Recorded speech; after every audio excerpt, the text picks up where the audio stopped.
artery going there that is called the inferior or caudal mesenteric. Caudal mesenteric. And I use that as a landmark to find out through all of this fascia where the aorta is.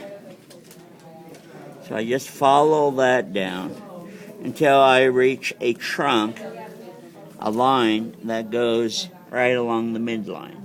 That is the aorta. So caudal or inferior mesenteric going to the aorta. And then I just go down that aorta, and I should see, as I gently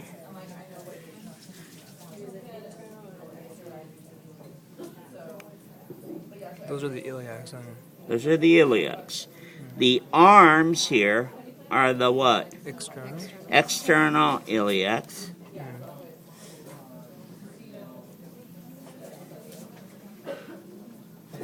The legs down here, Internal.